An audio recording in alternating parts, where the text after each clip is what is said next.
Manila Broadcasting Company.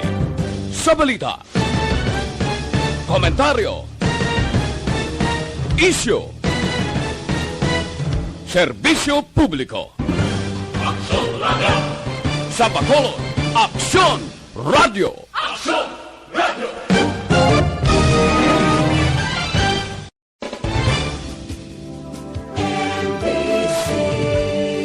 Manila Broadcasting Company. Sa balita, komentaryo, isyu, serbisyo publiko. Aksyon Radio! Sa Bacolod, Aksyon Radio! Aksyon Radio!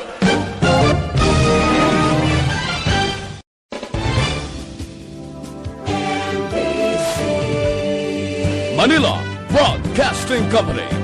Sa balita, komentaryo, isyu, serbisyo publiko. Aksyon Radio! Sa Bacolod, Aksyon Radio! Aksyon Radio!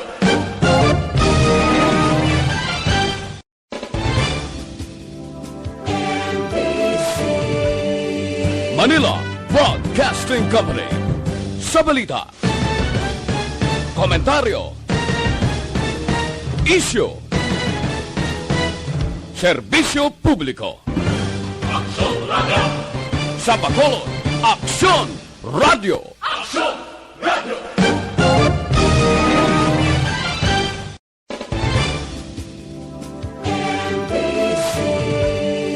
Manila Broadcasting Company. Sa balita, komentaryo, isyu, serbisyo publiko. Aksyon Radio! Sa Bacolod, Aksyon Radio! Aksyon Radio!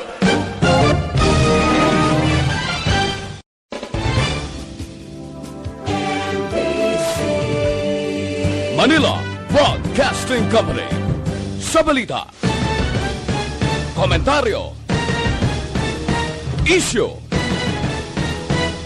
serbisyo publiko. Aksyon Radio! Sa Bacolod, Aksyon Radio! Aksyon Radio!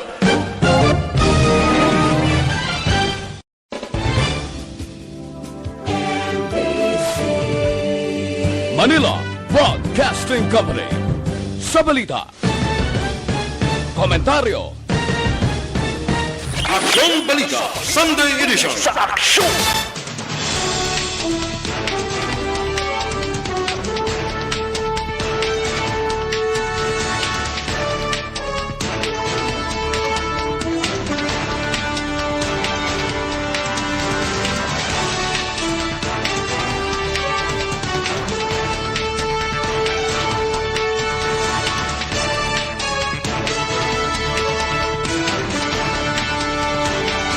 Sa mga headlines sa mga balita lokal.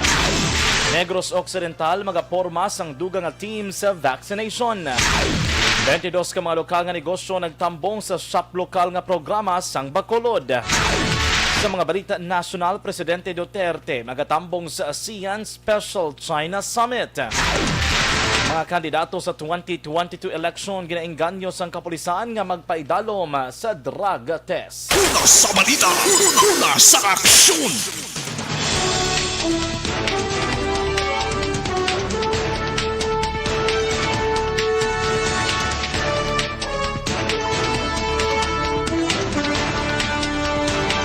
Mayang hapon, Luzon, Visayas, kag Mindanao. Welcome sa Aksyon Balita Sunday Evening Edition. Karon nga adlaw, Domingo, Nobyembre 21, tuig 2021. Atong inyong atag balita, Aksyon John Diaz, kag karon sa detalye na sang lakat sang panahon.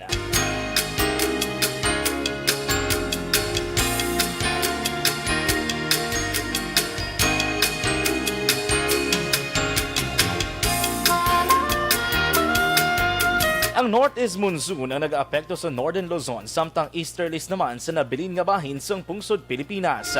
Ang Batanes, Ilocos Norte, Abracag, Cagayan ang makaeksperyensya sa makanay tubtob magalumon nga kalangitan nga may tumalagsa nga pag-ulan kag pagpanaguob bangod sang localized thunderstorm. Samtang Metro Manila kang nabilin nga bahin sang Pilipinas ang makabatsag man sa makanay tubtob magalumon nga kalangitan apang may pag-ulan. Ang temperatura ang mabatsagan sa 25.6 degrees Celsius tubtob 31.4 degrees Celsius pasado launa ang taknas ng hapon. Buwas nga adlaw ang adlaw magabutlak takna las 6 sang aga kag magatumod las 5:24 ang takna sa hapon. Aksyon Balita Sunday Edition sa Aksyon. Aksyon Radio Philippine Standard Time alas 5:46 kagkaron sa detalye na sa mga balita lokal.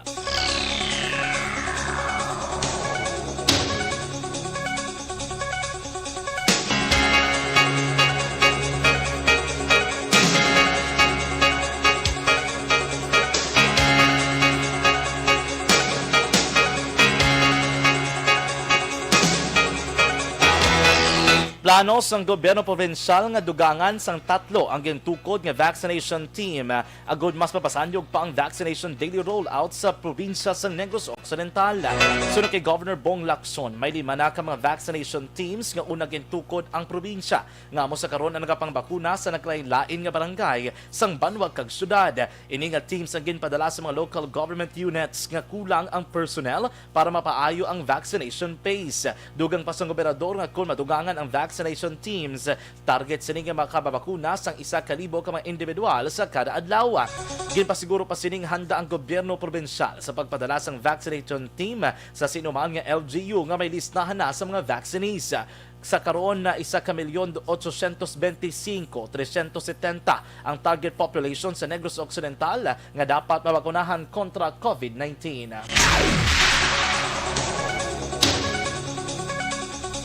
725,000 ka pesos nga bulig pinansyal ang ginpadagtag ni Governor Bong Lacson sa mga biktima sang baha sa kagsunog sa syudad sang San Carlos, Negros Occidental. Pagi sa Provincial Social Welfare and Development Office, 85,000 ang ginpadagtag sa 17 ka mga flood victims kag 640,000 naman sa 64 ka mga fire victims. Samtang may 80 man ka mga senior citizens ang nagbaton sang 3,000 pesos nga social pension sa period sang Enero tubtob Hunyo subong nga tuig 2021. Ginpasalamatan sa mga benepisyaryo ang gobernador kag gobyerno probensyal sa ila ginhatag nga bulig. Ginpangabay ni Lacson ang mga benepisyaryo nga magpabakuna kontra COVID-19 agud makabulig nga malapot ang herd immunity sa probinsya sang Negros Occidental. Nag-aapila naman si Isabela Municipal Vice Mayor Renato Malabor Jr. sa panguluhan sang Banwa sang Isabela kag nga sangguniang bayan member nga ipaiway ang pamulitika para sa ikaayos sa mga pumuluyo kalakip na ang mga job orders nga naapektuhan sa kapaslawan nga mapasara ang resolusyon may angot sa Supplemental Budget No. 3 nga gin-request ni Mayor Irene Montilla. Sunod kay Malabor bilang presiding officer nahangpan niya ang rason kung agi nahingyo gid sa mga konsihal sang Banwa ang listahan sa mga kontrata kag JOs sang Banwa bilang suporta nga dokumento sa ipasar nga resolusyon sang sangguniang bayan. Nagapati si Malabor nga simple lang ang ginapangayo sa mga konsihal sa madugay na nga tinion apang wala ini sa gihapon na hatag sang alkalde. Handa naman si Malabor nga magbulig agud mapasar ang supplemental budget bilang presiding officer. Dugang pa ni Malabor mahimo nga luyag lamang sa mga konsihal nga mapatigayon ang check and balance agud may baluan kung nagakaigo bala ang budget o kung kulang pa. Nagalaom naman si Malabor nga masulbarang problema sa sweldo sa mga JOs sa mas madali nga panahon.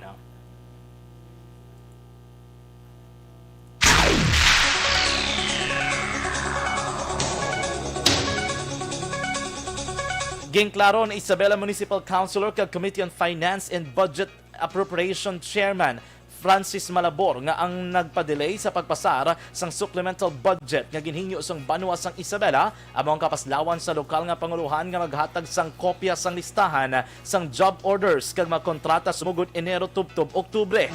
Sunod kay Malabor madugay na nga nag-request sang listahan sa mga JO ang sangguniang bayan apan wala sang nga may ginhatag nga kopya. Nagapati si Malabor nga kapos gid lamang ihatag ang ginapangayo sa mga konsihal bangod nga dapat preparado na ang mga dokumento sang nagsugod pa ng obra ang mga JOs.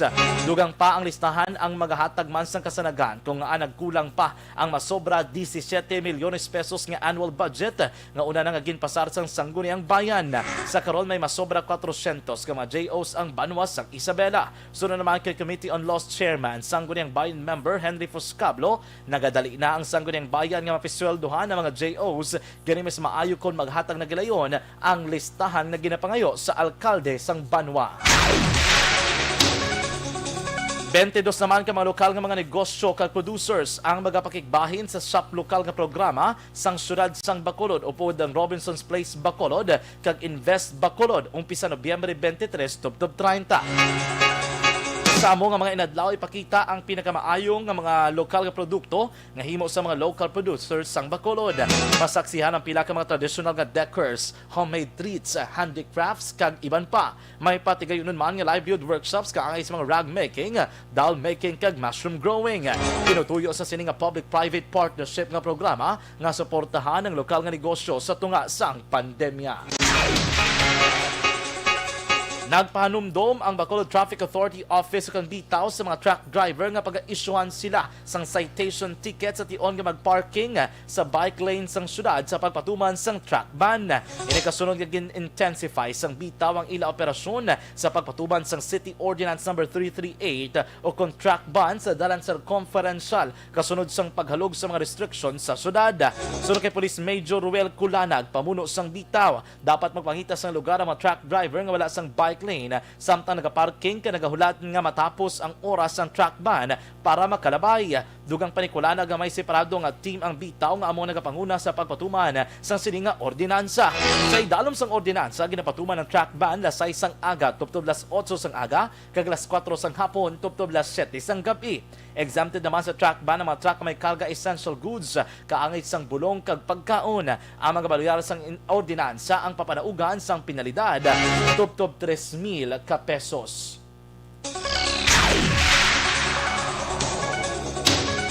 Ginpresentar tinalikdan nga Biyernes ang Philippine Drug Enforcement Agency kon PDEA Negros Occidental Provincial Office sa ila Joint Peace and Security Coordinating Council kag City Law Enforcement Coordinating Committee ang pinakauli nga sitwasyon sang illegal nga droga sa Bacolod kag probinsya. Paagi sa Zoom teleconference ginpresentar man ni Gomez ang malapit sa 300 ka mga barangay sa Negros kag Bacolod nga nadeklara sang ila ahensya nga drug-free barangay.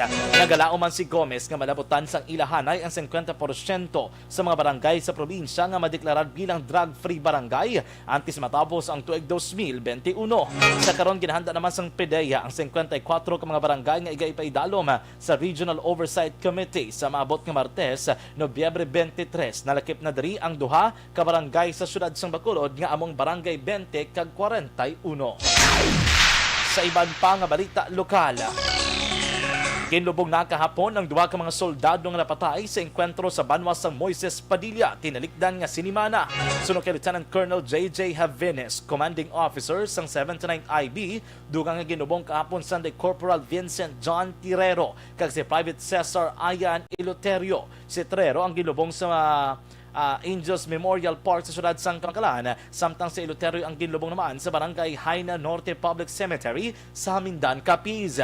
Sunday Corporal Terrero kag Private Iloterio lunsay mga miyembro sang Philippine Army sa idalom sang 79th Infantry Masaligan Battalion nga nagsakripisyo sang ila kabuhi sa engkwentro nga natabo batok sa Communist Party of the Philippines, New People's Army o kon CPP-NPA sa Sitio Tios, Barangay Quintinrimo, Banwa sang Murcia. Sa pinakaulihing nga balita lokal, arestado ang ginaaliga drug pusher sa bypass operation sa mga kapulisan sa nga hapon sa Purok Pagidait, Barangay 29, syudad sang Bacolod. Ang naaresto ginkilala kay Joseph Durable, 28 anyos, kag nagapuyo sa Barangay 28 sa among syudad.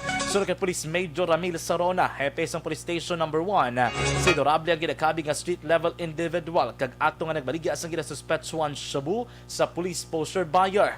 Na-recover kay Durable ang ka plastic sachets ang ginasuspetsuan shabu. Sa karon si Durable ang nahunong sa custodial facility sang Police Station number 1 para sa nagakaigo nga disposisyon. Aksyon Balita Sunday Edition. Sa aksyon!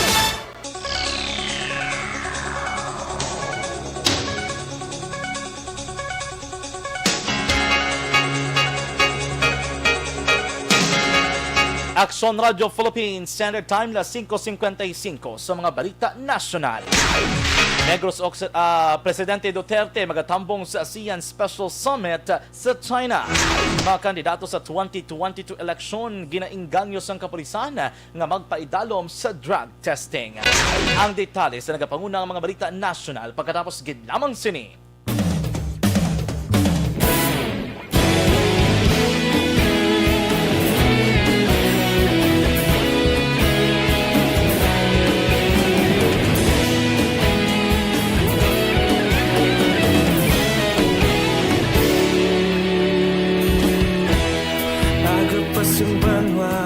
Mabugnaw nga hangin nagadapyan na ikaw nang ginapamatian namon ginasandigan. Tingog sang probinsya kamatuuran ginapalap na minsay nga may dala paglaom kag kasanat. Tinuig na nagligan, ikaw gihapon ang ako nga istasyon sa pagbudlak sang adlaw sa pagtuhaw sang biton. Mga balita nga dala inspirasyon, Aksyon Radio, bakolod man sa gihapon. Padayon Aksyon Radio, bakolod saludo sa imo. Padayon Aksyon Radio, salamat sa pagserbisyo. Patas kag balanse, matuod nga mensahe, wala sang ginadang pilihan. Padayon Aksyon Radio.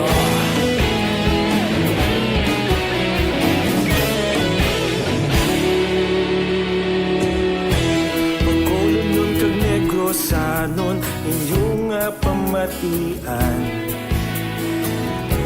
Stasyon nga nagapalaplag sang kamatuuran. Mabakod nga prinsipyo, reporter handa sa serbisyo. Kahapon, karun kag sa gihapon, kita magapadayon.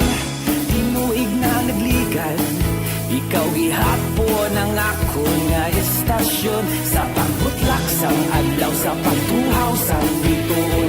Mga balita na may dala inspirasyon, Aksyon Radio, bakolon man sa gihapon. Padayon Aksyon Radio, bakolon saludo sa imo. Padayon Aksyon Radio, salamat sa pagserbisyo. Patas kag balanse, matuod nga mensahe, wala sang ginadang pilihan. Padayon Aksyon Radio. Una sa balita, una sa aksyon, sa bakolod Aksyon Radio. Una sa balita, una sa aksyon, sa bakolod Aksyon Radio. Kita ulog na na'y sinsay anong ang kalintangan. Responsable na pagbalita, pagkain na ipalang na. Malasig pero sigurado, aksyon na may dalang pagpalanggan.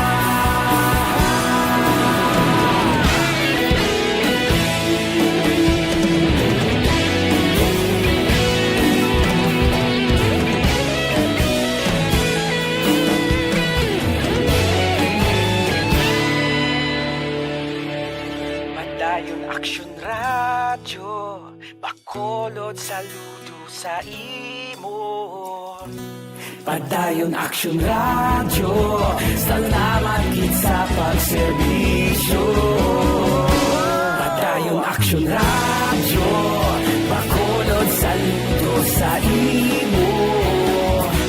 Padayon Aksyon Radio, salamat gid sa pagserbisyo. Patas kag balanse, matuod nga mensahe, wala sang ginadampigan. Padayon Aksyon Radio.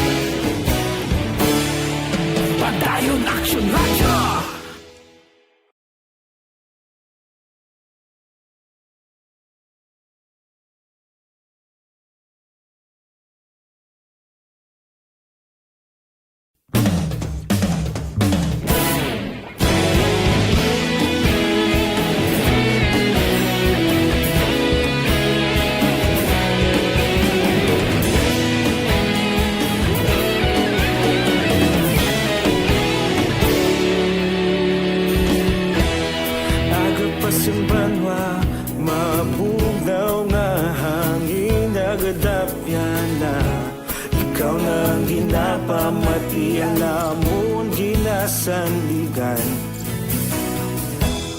tingog sang probinsya kamatuuran ginapalap na minsay nga may dala paglaom kag kasanat tinuig na nagligan ikaw gihapon ang ako nga estasyon sa pagbudlak sang adlaw sa pagtuhaw sa biton mga balita nga dala inspirasyon aksyon radyo bakolog man sa gihapon padayon aksyon radyo bakolog saludo sa imo padayon aksyon radyo salamat kisa pagserbisyo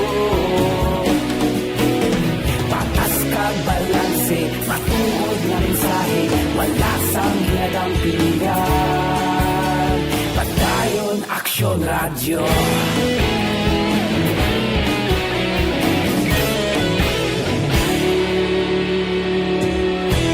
pagkolon kag negrosanon inyong pamatian istasyon nga nagapalaplag sang kamaturan mabakod nga prinsipyo reporter handa sa serbisyo kahapon karon kag sa gihapon kita magapadayon tinuig na nagligan ikaw gihapon ang ako nga estasyon sa pagbutlak sang adlaw sa pagtuhaw sa biton mga balita nga may dala inspirasyon aksyon radyo bakolon man sa gihapon padayon aksyon radyo bakolon saludo sa imo padayon aksyon radyo salamat sa pagserbisyo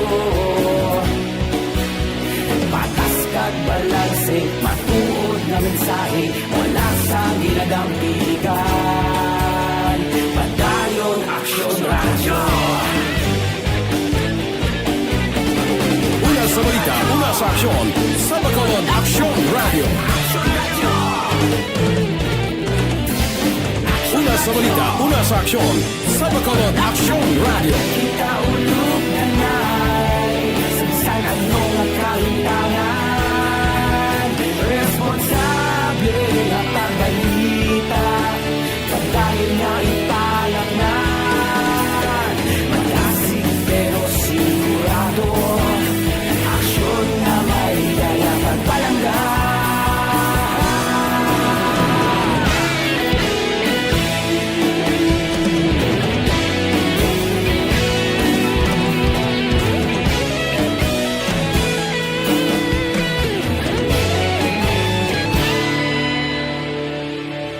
Padayon aksyon radyo bakolod saludo sa imo padayon aksyon radyo salamat gid sa pagserbisyo padayon aksyon radyo bakolod saludo sa imo padayon aksyon radyo salamat gid sa pagserbisyo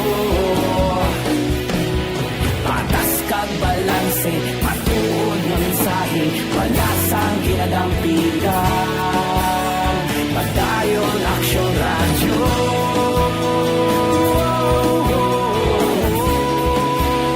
padayon aksyon radyo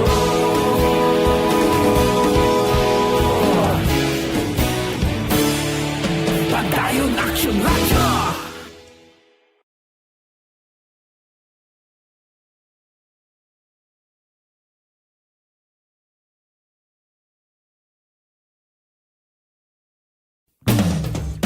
Edition sa Aksyon!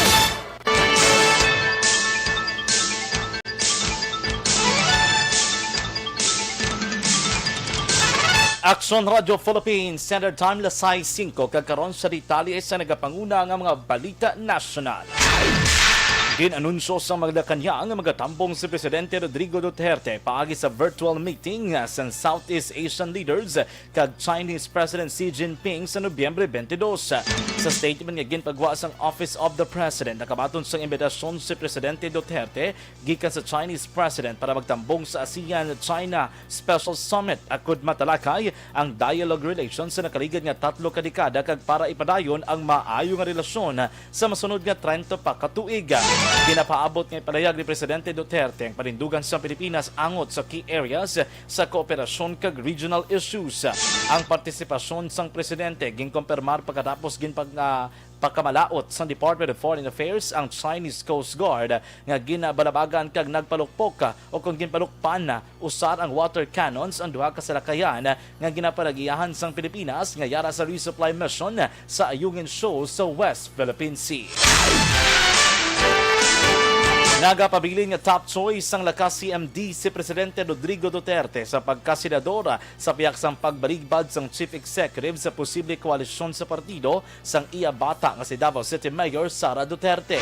Una dirigin balibaran sang Presidente ang pagtukod sang koalisyon sa lakas CMD kag gintawag ni Senador Bongbong Marcos Jr. o kung gintawag si Senador Bongbong Marcos Jr. bilang weak leader o kung mahuyang leader ang running mate sang iya bata sa 2022 election.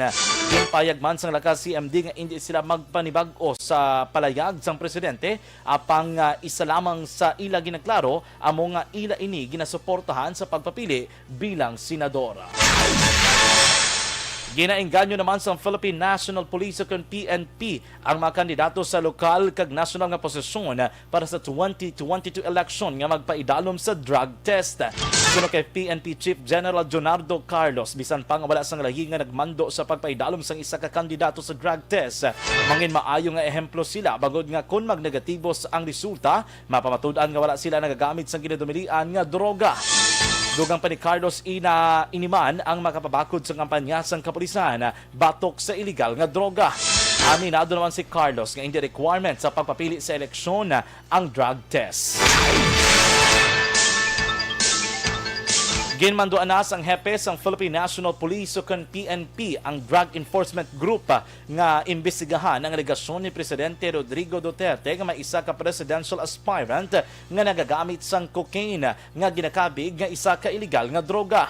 Sunod kay PNP Chief General Leonardo Carlos, sa tion nga baton ang nga impormasyon ng kapulisan, gilayon ini nga ginausisa agod mapamatud-an ang mga alegasyon. Ginkompirmar man ni Carlos nga sa subong nagatipon na lang ang PNP sang dugang impormasyon sa pahayag sang Presidente. Suno pa kay Carlos, hindi nila gilayon madakop ang persona nga ginaligar nagagamit sang illegal nga droga bagod nga nagakinahanglan pa sang outstanding warrant of arrest. Samtang nagpamalibad naman ang Philippine Drug Enforcement Agency kun PDEA nga maghatag sang pagpahayag may angot diri. Sa iban pa nga balita nasyonal, igasaylo sa iban nga unit sang kapulisan ang mga Philippine National Police o PNP personnel nga may koneksyon sa mga political aspirants para sa Mayo 9 tuig 2022 nga piniliay. Sunod kay PNP Chief General Leonardo Carlos, ang tikang sang higher command nga pagsaylo sa iban nga personnel ang kabahin sang crackdown sa mga kapulisan nga nagapasugot nga kuhaon bilang personnel o personal nga bodyguard sa mga politiko. Dugang pabantayan man sang PNP ang hindi otorisado nga mga bodyguards sa tion sang eleksyon. Ipatuman man sang PNP ang crackdown sa pagbakal, pagbitbit, paggamit, kag paghatag sa mga illegal nga armas. Sunod diri kay Carlos, ila hugot nga ipatuman ang tanan nga mga pagsulundan sa malapit nga eleksyon. Ipatuman na sa bilog nga pungsod Pilipinas ang COVID-19 Alert Level System sumugod buwas nga adlaw Nobyembre 22. Sunod kay Acting Presidential Spokesman Carlo Nograles, ginaprobahan sang Interagency Task Force for the Management of Emerging Infectious Diseases ang 4th phase ng implementasyon sang Alert Level System. Bangod sini paidalom sa alert level ang iban pa nga bahin sang Pilipinas nga wala una ginatagan sang alert level kasunod sa reassessment. Kalakip sa mga lugar nga ini amo ang Benguet, Abra, Kalinga, Oriental Mindoro, Puerto Princesa, Marinduque, Romblon, Palawan, Occidental Mindoro, Butuan City, Surigao del Norte, Agusan del Sur, Surigao del Sur, Agusan del Norte, Basilan, Cotabato City, Tawi-Tawi, Lanao del Sur, kag Maguindanao nga ipaidalom na sa Alert Level 2 sumugod Nobyembre 22, Tubtob 30. Samtang ang Apayao, Mountain Province, Ifugao, Dinagat Island, kag Sulu ang ipaidalo naman sa Alert Level 3. Ginapanabagan sang koalisyon sa mga human rights defenders sa International Criminal Court o ICC nga ipadayon ang investigasyon sa drug war sang administrasyon ni Presidente Rodrigo Duterte. Dismayado ang International Coalition for Human Rights in the Philippines kasulod sang temporaryo nga pag-untat sang investigasyon sa ginaligar crimes against humanity. May angod sang kampanya kontra illegal nga droga sang administrasyon. Sino kay International Coalition for Human Rights in the Philippines chairperson Peter Murphy pagluib sa mga maisog nga individual ang tikam nga pag-suspend o kung pag-delay sa investigasyon sang ICC. Madumduman na nagpadala sang sulat ang gobyerno nasyonal sa ICC nga nagahingyo nga temporaryo nga untaton ang investigasyon ka nagpahayag nga suno sa Department of Justice sang Pilipinas na pamatud-an na nga may 52 ka mga kaso nga may sala o konsalabton ang mga kapulisan. Wala namang ginaengganyo sa Department of Health o DOH ang pagpatigayon sang Christmas party sa Yuletide season sa piyak sang pagnubo sang kaso sang COVID-19. Suno kay DOH Undersecretary Maria Rosario Vergere, dapat ipatuman sa gihapon ang family bubble sa paghiwat sang holiday. Ginpadugyan man ni Vergere nga mas maayo kon patigayunon ang mga pagtililipon sa ligwa nga mga lugar. Nagapanawagan naman si Vergere nga ipabilin ang pagsunod sa safety protocols nga kag magpabakuna kontra COVID-19. Nanawagan ng Air Carriers Association of the Philippines o kung ACAP nga halugan ang travel policies kadungan sa pagsaka sang demand sa industriya tungod sa nagailapit nga Pasko. Ginpayag sang ACAP nga sa karon naga-eksperyensya sa mataas nga demand sa airline industry ang pungsod base sa forward bookings kag passenger increase. Suno sa grupo kalabanan sa ginareklamo sa mga pasahero amo ang madamong requirements nga gintalana sang local government units nga ila padulungan. Membro sang ACAP ang Air Philippines Corporation o Confal Express, Sebco Incorporated, Cebu Air Incorporated o Cebu Pacific, Philippine Airlines Incorporated o PAL, kag Philippine Air Asia Incorporated o Air Asia Philippines. Nagaapilar man ang ACAP sa mga LGUs nga batuno ng vaccination cards, may QR code man o kon wala. Nagnubo ang kaso sang COVID-19 sa pungsod Pilipinas sa sulod na sang 8 ka adlaw base sa records ng Department of Health. Nagapabilin man nga malubo sa 5% ang positivity rate sang COVID-19 sa pungsod Pilipinas. Sa statement sa Department of Health ginpayag nga makabig na nga contained ang transmission o kung paglaton sang virus kung ang positivity level ang magapabilin o kung mas magnubo pa sa masunod nga 6 ka adlaw. Sa projections ng DOH mahimo magnubo sa 12,264 ang aktibo nga kaso ng COVID-19 sa pungsod Pilipinas sa katapusan nga bulan sang Nobyembre. Samtang kung mapabili naman ang mobility kag compliance sa minimum public health standards tubtob Disyembre 15, mahimo magnubo sa 6,071 ang aktibo nga kaso ng COVID-19 sa pungsod Pilipinas. Ginalantaw sa Department of Health nga magganubo sa 6,000 o 7,000 ang kaso ng COVID-19 sa Pilipinas sa Disyembre 15. Kung magpadayon ang sa karon, gina-implementar nga mobility level kay nagapabilin sa ang pagsunod sa minimum health standards. Sunod kay Health Undersecretary Maria Rosario Vergere, sa katapusan sang Nobyembre, posible nga yara na lamang sa 12,000 ang aktibo nga kaso ng COVID-19 sa Pilipinas. Kag kung mapabilin ang 89% nga mobility rate sa bilog ng Pilipinas, mas mangin manubo pa ang aktibo nga kaso. Dugang pa ni Vergere ang kaso nga magsaka ang mobility rate sa 95 tubtob 98 kag magnubo sa 22 tubtob 24% ang compliance health protocol, dako ang tsansa nga magsaka ang aktibo nga kaso sang COVID-19.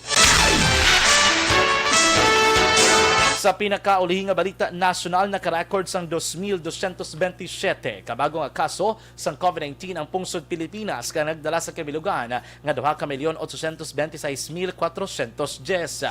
Samtang 3,152 naman ang na-report nga naka-recover sa COVID-19 ka nagdala sa kabilugan nga 2,758,235. May 175 naman nga napatay bangod sa COVID-19 kag ang death toll ang nagdangat na sa 47,074. Sa karon, ang aktibo nga kaso sa COVID-19 sa pungsod Pilipinas ang yara naman sa 21,101. Aksyon Balita Sunday Edition. Sa Aksyon!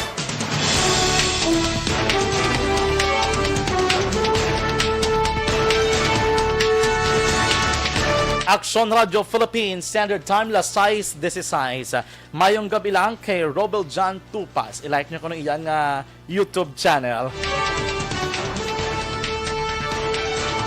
Good evening man kay Sir Barrioga Ray, Martin Alining, Baby Gregorio Yulo. Good evening. At Leah Kim Ereman, Ma'am Ana Sinoro, good evening. Dorothy Sona, good evening everyone and please keep safe. Dennis Nuestro, Elvira Hilogo, good evening from Barangay Pahanukoy. Kag inyo na batian na nagapanguna ng mga balita lokal kag nasyonal diri sa Aksyon Balita Sunday Evening Edition. Karon nga adlaw Domingo, Nobyembre 21, 2021. Standby na sa mga masunod nga programa sa Aksyon Radyo Bacolod. Salawat akong inyong atag balita, Aksyon John Diaz nga nagasiling. Mga ka-aksyon sa rin ka man nga bahin sang Pinas, labuton ka sa among balita kag serbisyo. Sama-sama tayo, Pilipino. Una sa balita, una sa aksyon, sa Bacolod, Aksyon Radyo. Serbisyo publiko. Sa Bacolod.